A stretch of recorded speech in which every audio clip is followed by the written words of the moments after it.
I think he's a great fighter. I think he can be really, I mean, he's obviously undisputed middleweight champion, so he's doing something right, but he's still not boxed anybody. He needs to step up, maybe a James DeGale. I wanted to see him fight Andre Ward. I don't know what Andre Ward's doing, but that would really answer questions for us and really tell us how good he is. But he's obviously very good. A lot of enough, in your opinion? So I don't want to say Jacobs hasn't got enough, because Gennady Golovkin is guilty of getting hit. He takes a lot of shots. He's getting old now, let's not forget. Is he 34 years old yet? 35. 35. So, I know what it was like to be 35, and I was at the end of my career, and I retired just before I was 37 because I was feeling the recovery and feeling the pace. It was hard. So, Golovkin maybe, his best years may be behind him. And Kell Brook hit him with a lot of shots. He gets hit, he gets caught.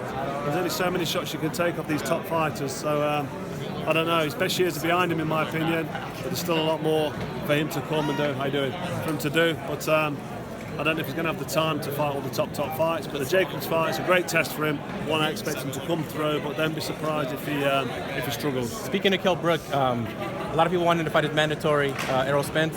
Floyd Mayweather has gone as far as said all the welterweights are avoiding Errol Spence.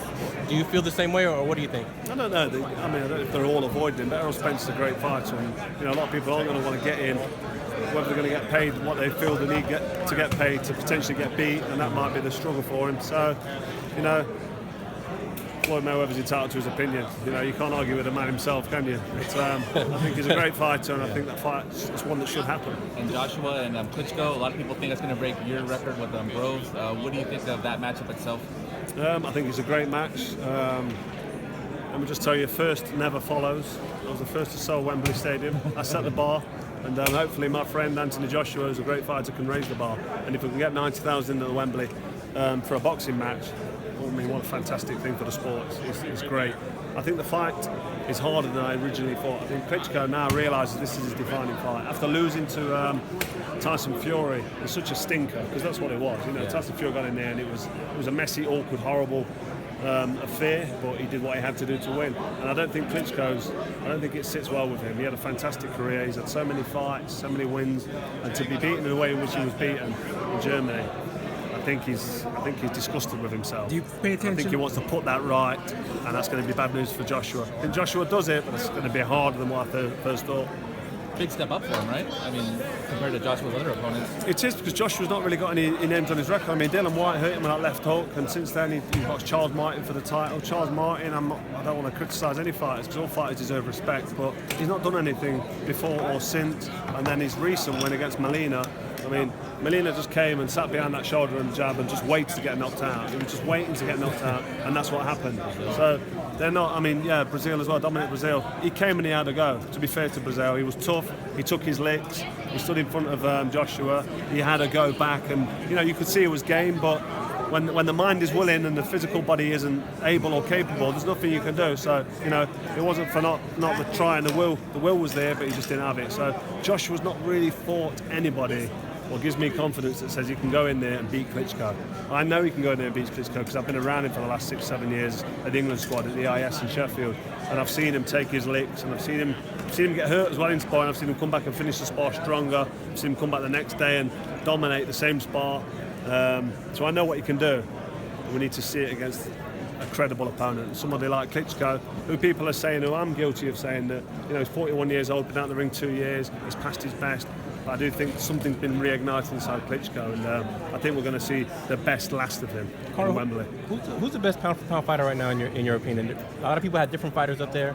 Who do you think are the guys that deserve to be recognized as that? I don't know. We've got a couple of good fighters, haven't we? I mean, Lomachenko seems to be one of the top fighters that's on the tip. I mean, Andre Ward keeps winning, albeit very ugly.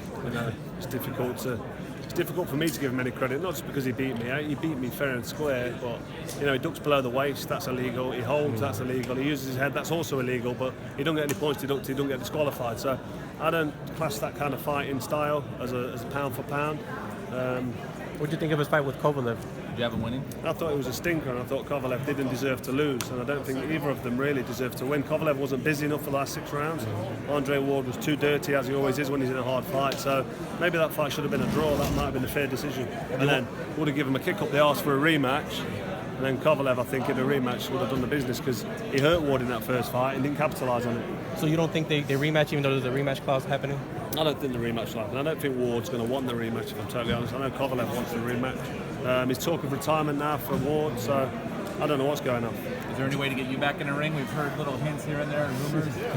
Eddie Hearn always likes to keep it going, tries to get the Gennady Golovkin thing going. There's James DeGale now, struggled against Badujak, he's got the draw. I'm training now, but I'm training for something else. I'm training for something I'm doing in Britain, a TV show regarding the paratroop regiment. You've had a little tease there, so I'm going to try and get myself a maroon beret and be part of the special forces. But that's another thing. But whilst I'm training up for that and I'm doing my long runs, my weight's coming down. I'm 12 stone 10, which is like 178 pounds. Okay. So, and I'm strong. I'm lifting heavyweight, and I'm thinking to myself, you know what? Why am I even thinking about fighting again? I've done everything. I've retired on the top. I've got 4 world titles. I've got a straight nose now. Yeah. Why don't I want to get that bent up again? So. Do you wish you would have fought Triple G though? Do you wish you would have at least got a chance to get in the ring with him? You know what? The list goes on. I was going to fight Chavez Jr. Then Triple G came out of it. Then I'm looking at James DeGale and thinking, you know what? 6-round job.